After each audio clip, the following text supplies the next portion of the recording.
Located east of Monterey in Central California, the San Benito County Historical Society is a nonprofit historical society that operates a museum in the beautiful historic downtown district of Hollister, and it also has a historical park. It's like its own village of buildings, historic buildings in Tres Pinos, which is a small historic community right near the eastern entrance to Pinnacles National Park. We're very excited to have Anita Kane join us here on Big Blend Radio today. She's going to talk about the museum's exhibits, the research archives, how to get into your family history. Maybe you're related to the Steinbecks. You never know, right? And also we're going to talk about this amazing historical park. Nancy and I, we've made videos there. We've done a lot of interviews and spent time out there. It is really a destination well worth putting on your list when you are in Central California. And they have cool events like Civil War Days and also bluegrass festivals. We like those. Yeah. So the website is sbchistoricalsociety.org, obviously standing for San Benito County, so sbchistoricalsociety.org. Anita, welcome back. I was going to say, hi, how are you? We talked to you a lot, so how are you doing? Yeah. Oh, great. Yeah, it's always nice to chat with you guys. Yeah, so, this is exciting. We're doing great. We had a busy summer. So. Yeah, you guys are always doing something in San Benito County, and it's such an interesting place because you have farming history, ranching history, wine, olives, you've got the historic downtown district.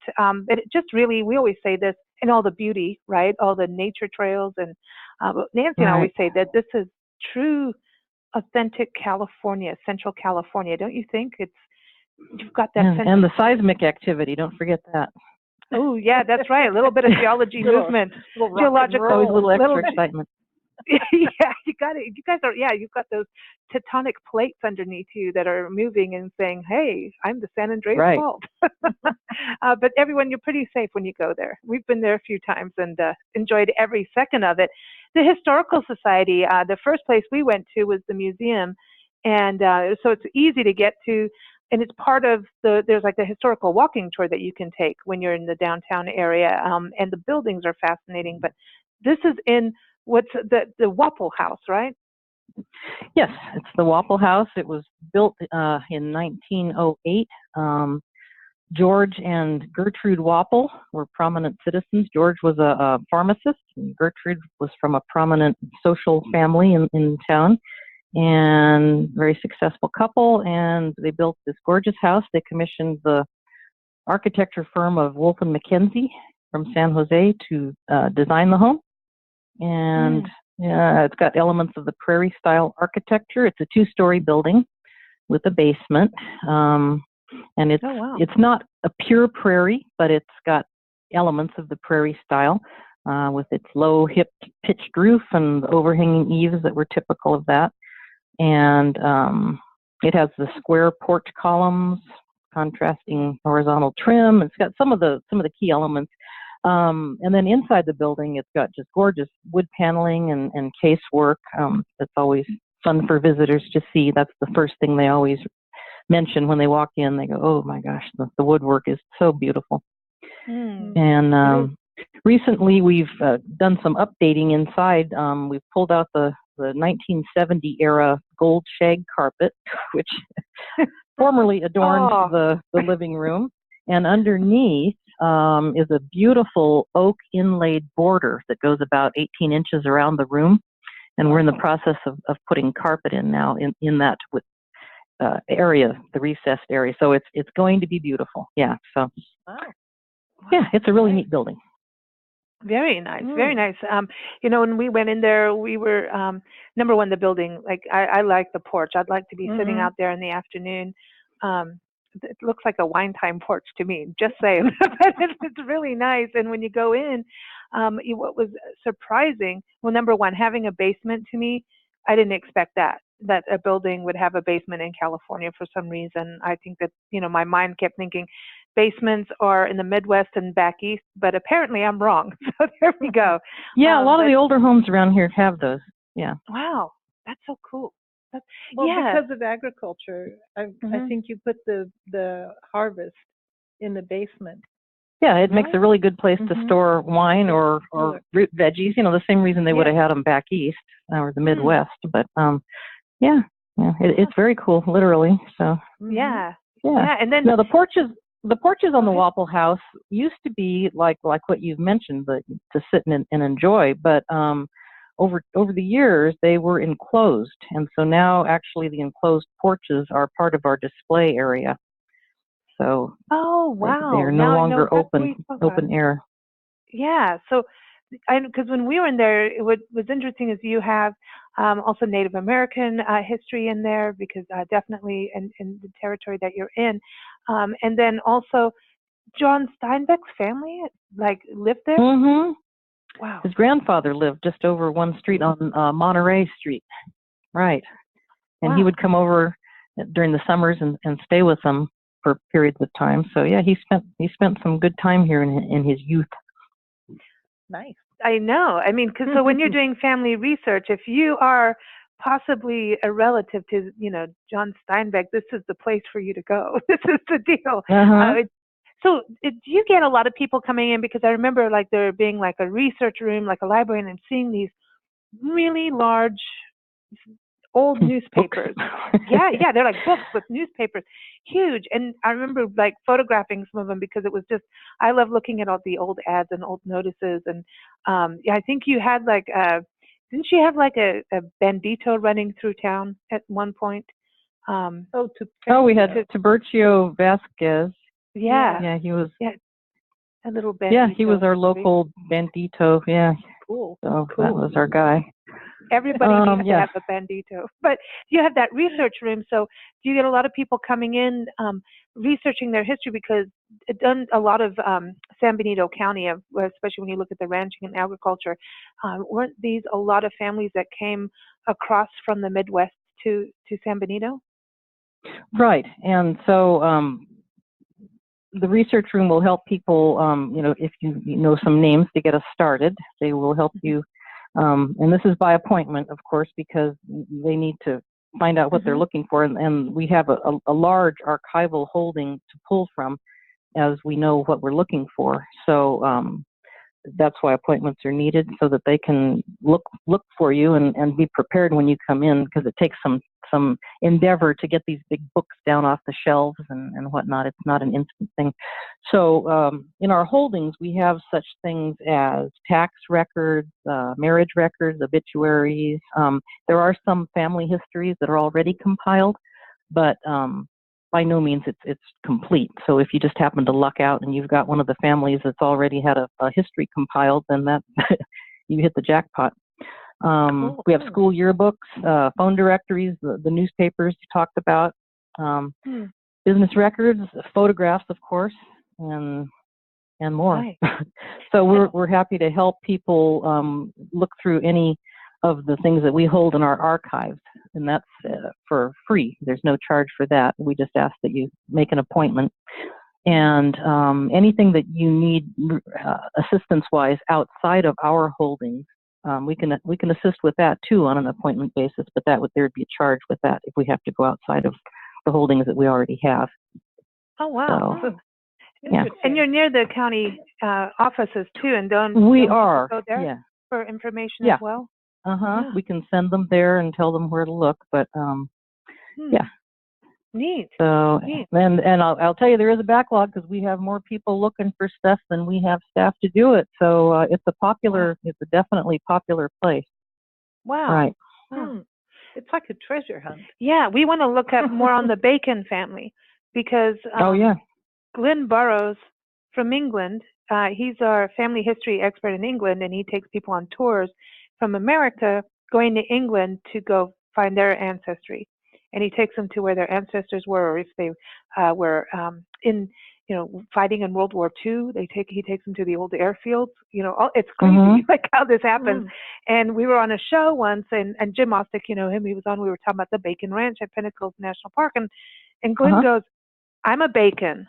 And so now we're trying to figure out. And I found an article that I think was connected to your website, and on the history of the Bacon family, but we're trying to go further into the English side. I think it goes back to Ohio.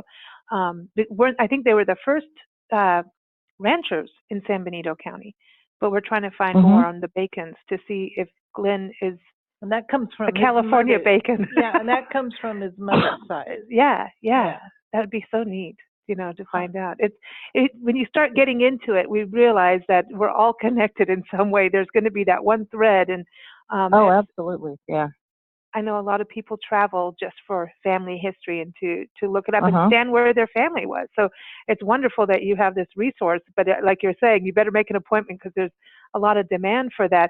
One little rumor I heard, a little birdie told me that, when we were there at the museum, it was open by appointment, and we were very lucky to be able to spend some time in the museum and look at all the artifacts. And you had like phonographs and musical instruments, and you had parts of the pharmacy. Like you had so many interesting things in the museum, but it was by appointment only. But I heard that the museum is going to be opening this November 17th, a grand reopening where you're going to have a docent that will be open as possible with the museum. Right. So, for a couple years now, sadly, we haven't had it open regular hours due to a lack of a docent. And so, we have done our best to rectify that. And so on November 17th, we are going to have a reopening of the museum, and it will be open regular hours right now we're envisioning part day Friday and part day Saturday, and we'll see how that is received by the public, and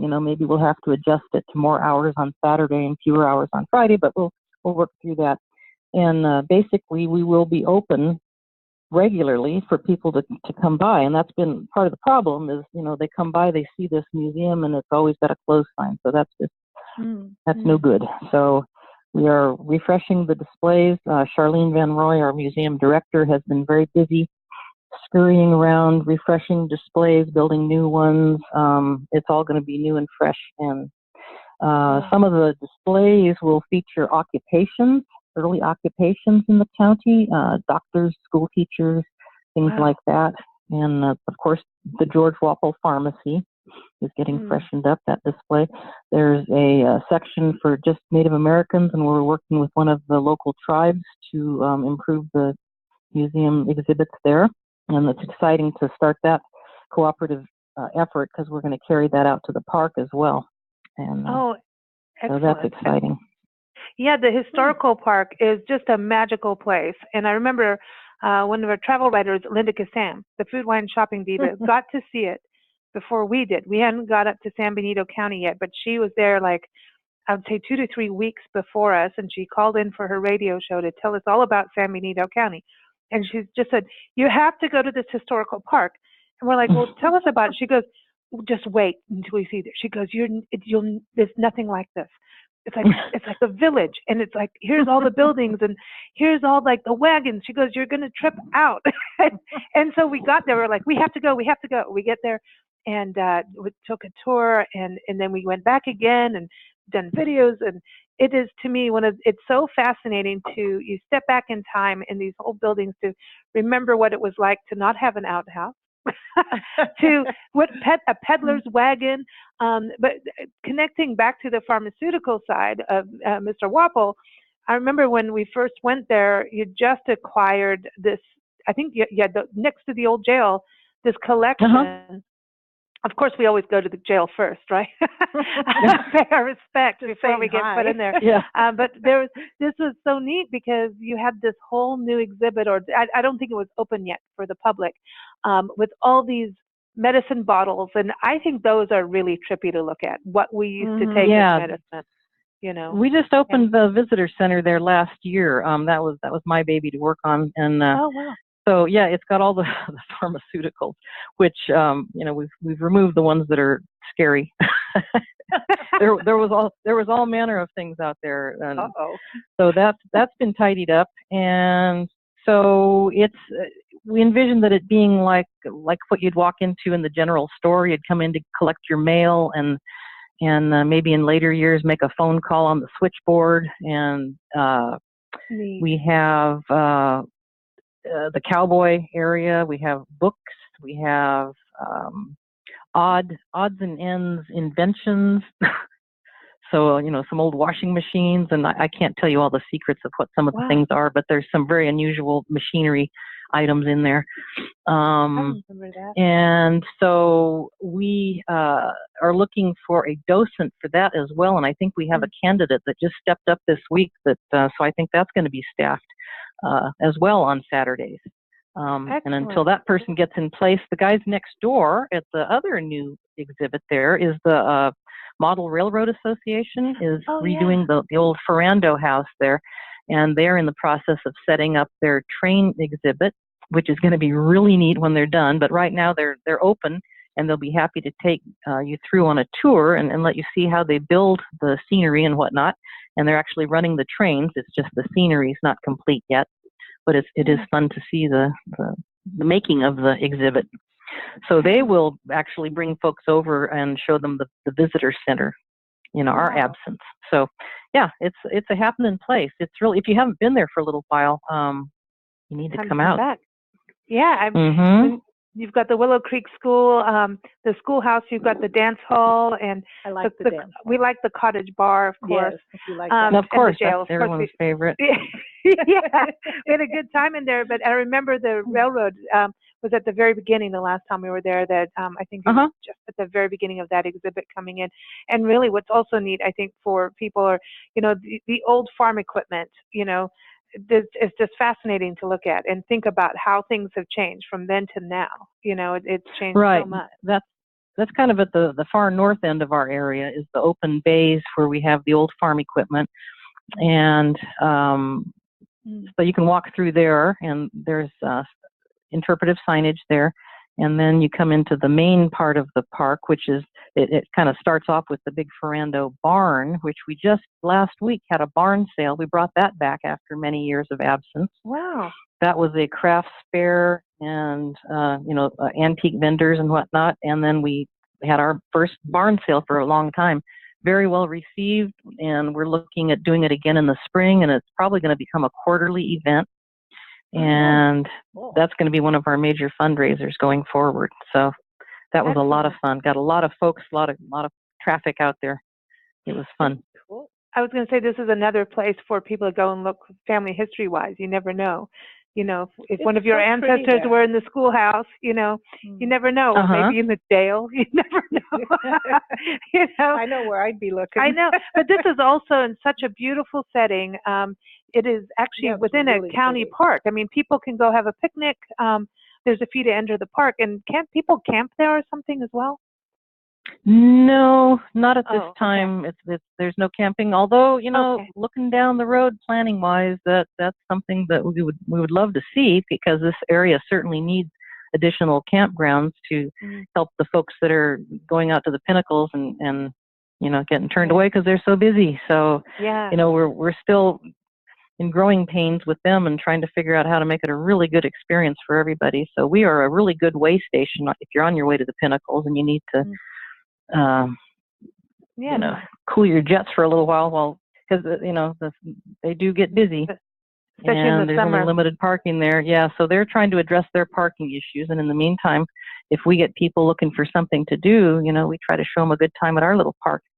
And we're a great place to have a picnic and spend a couple hours walking around. And there is a hiking trail that goes up behind. We have about 1.25 miles of hiking trails within our park. Oh, wow. And you can walk up. You can start at the north end of the park, walk through our village, and then head up the trail, and then you back around up at an elevation behind the buildings and come out in an overview that you can see the whole Tres Pinos Creek down below. So it's really a pretty place. Nice. Oh, wow. So basically, this is another 1 hour walk for us. I like this. Yeah. It absolutely would be. It absolutely would be. We love our 1 hour walk. We love that. I'd like to get the peddler's wagon and just go see the country by driving with the little peddler's wagon and a donkey or two. Really? Yeah, I think it'd be fun. I think it'd be cool. Not on freeways, obviously. And then just go in little country roads. And we get a gramophone and put it in there and play the gramophone while we're doing that. Sully Elixir. Okay. To people. Nice. That sounds like fun. This is a whole new Love Your Parks tour brought to you by Big Glen. Yes. I'm sure nothing will go wrong. That must have been a cool lifestyle, just traveling in your little sounds kind of similar to what we do. And your little gypsy wagon. Yeah. Yeah, Yeah, paint your wagon, Nancy. Yeah, Go paint it. Well, I love this. Now, I'm assuming you've seen our peddler's wagon. Yes, Yes. we love it. Yeah, Yeah, okay. I want So it. It's it needs help, but Good luck with I that. can imagine when it's You need a wagon mechanic. I don't know. We When do. I, Yeah, when I we saw do. that, my mind just went, into what it would be like to be a on the road peddler in that little wagon. It's kind of a big wagon. They talk about the people that worked that peddler's wagon would have picked up produce over in the Central Valley, and then they would have come around up through South County and selling produce. And I'm just having a hard time understanding that, because it seems like to me everybody would have been growing their own, but apparently they made a living doing this. So, they must have had some hard goods as well. I think they sold elixir. Yeah, Nancy. No, I'm thinking maybe they had something else. Well, it wasn't all moonshine bikinis. too. Yeah. Laudanum and elixir. Yeah, little moonshine. Tonics. I don't know. I do want to bring up that there's your annual events. You have this is a perfect bluegrass venue. You've got two festivals, 2019 events. You've got April 20th is the Brookdale Bluegrass Festival, and then August 10th through 12th is the Good Old Fashioned Bluegrass Festival. And then September 7th through 8th, this is all again in 2019, is the Civil War Days. And I've seen photos of this, and it's just like the perfect setting. Everyone's all dressed up and, running around on horses. And have you been to any of the events that are out at the park? Oh, I've been to all of them. Yeah. So, of course I have. I love Bluegrass Festival. I always have, and I was really excited when we started bringing the Good Old Fashioned Bluegrass Festival, and it's had its third year there now, and it's really hugely successful. Great music. What I like about it is you can wander around. That's an event where all the folks that are taking part in the festival, the musicians, they do camp on site for the weekend, and you can wander around, and they do tailgate jams, and it's just the funnest thing to walk around and just hear as you go past everybody's little camp set up. You hear different music and people practicing their jams and stuff, and it's just so neat and just amazing musicianship. And there's families, so there's these little kids that are just busting out these bluegrass tunes that are just unbelievable, and then the older folks. You just drive up in your little peddler's wagon and make yourself some. Yeah. Have a little moonshine and listen to the music. Yeah. Okay. So that's a fun music festival, and they have a couple stages. We've got the Delbert Doty Memorial Stage. That's the big stage that was built. Good old Delbert, Delbert and Don. Yeah. And they got that stage built, and it's the main stage, and it's the big event stage, and then there's other smaller venues. So there's always music going on, and so there's 3 stages. So nice. it's a fun day, a fun weekend, I should say. Nice. So Very and then nice. the Brookdale, this was their first year there, and so they're going to be coming back. So that's a little bit smaller event. The Civil War Days is just amazing. On Friday we have it's open for kids days, and so that's totally educational, where the reenactors set up various stations that the school kids go around to and learn about different aspects of the time. So there might be somebody talking about clothing and the dress of the day, describing all the things that people would have worn. That's always really interesting. Somebody else talks about battle strategies, which you might think, what's that all about? But it's really interesting. They talk about the economics of the time and, how the war was financed and some of the ramifications of that, which is really educational. I learned something every time. Things that I didn't know. They talk specifically about how California was engaged in the war and, what the benefits were and as far as California being a state, and how that benefited the U.S. government. So it's a really interesting thing. And then, of course, we have the cottage bar open, and the soldiers come in to get their sarsaparilla in the middle of a battle. So it's always kind of a funny thing that didn't really happen, but it's interesting because the folks get to hobnob with the soldier reenactors, and it is fun. Very cool. This I is like that. fun, man. Yeah. I know. I want to give the website Mm. out again for people to keep up with the events. It's sbchistoricalsociety.org. The other thing, too, I wanted to touch on Hollister, the downtown district. So I remember getting a beautiful booklet with the sketchings of the different buildings, and that was done by the Historical Society, right? Where you could go and look Right. at the different buildings in Mhm. in the downtown district of Hollister. And to me, it was really interesting because there were so many different types of architectural styles for people to look at all throughout the 18. Right. Yeah, from like looking at like my notes, it's like 1860s to the 1940s, pretty much that you can span when you're walking around. It's very neat. Yeah. Very So we've got a variety of architectural styles that are highlighted in that book. There's the Queen Anne and East Lake Victorian styles, the Prairie style, which is what the Waffle House Museum is. There's Craftsman, Italianate, and some of the noted architects for some of those buildings were William Weeks.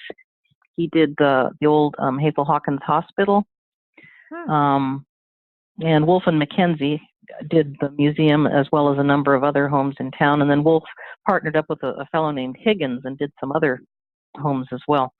So there's some beautiful homes both in town and out in the country as well. So there is talk, I will give you a sneak preview, there is talk of a home tour coming up in 2019 that should be fun. That'll be a fundraiser.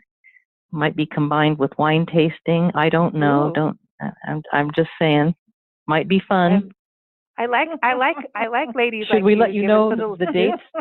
Yeah. If you know the dates, yeah, let you'll us be know. the first to know once we get the dates. You'll be the first to know. Okay. Cool. Okay, and we'll feature that up on nationalparktraveling.com, everyone, as well. But you know what? It's such a beautiful destination. Again, you've got history, you've got nature, you've got wine, because there's a beautiful wine tasting trail with beautiful wines. And there's bird watching, incredible bird watching. Nancy and I have seen bald eagles, golden eagles. There's condors, so if you're lucky, you might be able to see one of the condors reintroduced into the area up in Pinnacles National Park, but they do fly outside the park. So there's just so much. And Anita was telling us, don't forget the geological aspects of it too. There's you can do a history walking tour in the downtown Hollister. There's art as well, so you'll see murals and sculptures. And there's also one that shows the geological movement of the community. So, and something else that we've been talking about doing out at the park next year is going to be a series of natural history educational events, and they'll be very family oriented. And we want to cover things such as the geology of the park out there, the riparian creekway systems, the natural waterways and flora and fauna associated with that. The birds, of course, would be another one, and some of the other mammals and things. There's a lot of natural history going on out there that would be, I think, fascinating. So that's another way we're going to make use of our historic park. I'll tell you a little side story. When I was out there a couple of weeks ago setting up for the barn sale, I was out there by myself in the early evening, and I heard some just really weird noises. Turned out to be a bobcat that was in one of the oak trees. And I walked around the corner and I guess startled it, and it hopped down out of the tree and scurried up the hill, and that was the last I saw of it. But yikes. That's cool. It's the wild kingdom. I know. That's so cool. We saw a bobcat out there too. Yeah, we did. When we not at the park, but it was around the corner. There was you have is it Thousand Trails or Thousand Oaks or something? Oh, it's Cienega Road. Yeah, we saw one out there, and it's so funny because you don't think of them in trees for some reason, because here you always see them running down a wash, or we're here in Tucson right now, for the next few months here before we hit the road full time again. And it's so, when we walk out there, you'll see them down on the ground or on neighbors' walls. But they do get up on the saguaro cactus. That's the coolest thing. And I don't know how they do it. I know. They must have just really fuzzy, hard pads on their feet that protect them. They do it. Yeah, snakes get up there. Birds. I mean, I don't even understand, but you'll see little hummingbirds and stuff just hold on to the thorns, and it's Really? I don't know. I don't know how it's all happening, but apparently it does. Yeah. So there it is. But everybody, again, sbchistoricalsociety.org. We want to thank you so much for joining us on Big Blend Radio. Anita, hope you come back. We've got lots to talk about, it sounds like, over the years. So we'll keep you updated. Awesome. Yeah, thank you. We love that. Everyone, don't forget, Big Blend Radio airs right on bigblendradio.com. Go there for the schedule. There's always something good to listen as shows go live, or you can listen anytime on demand. And we always like to play music for our guests. And I know we touched on family history, but I just kind of feel like this music kind of goes with the area. And you were talking about bluegrass festivals. And this is from Bill and the Bells. They're out of Tennessee. And this is off of their album DreamSongs, etc. And this is called Finger Pointin Mama, because the Finger Pointin Mama could probably ride that peddler's wagon with no problem. That's right. So here it is, everyone. Finger Pointin Mama, and you can keep up with Bill and the Bells. Just go to billandthebells.com. Take care, Anita. Okay, thanks. 1, 2.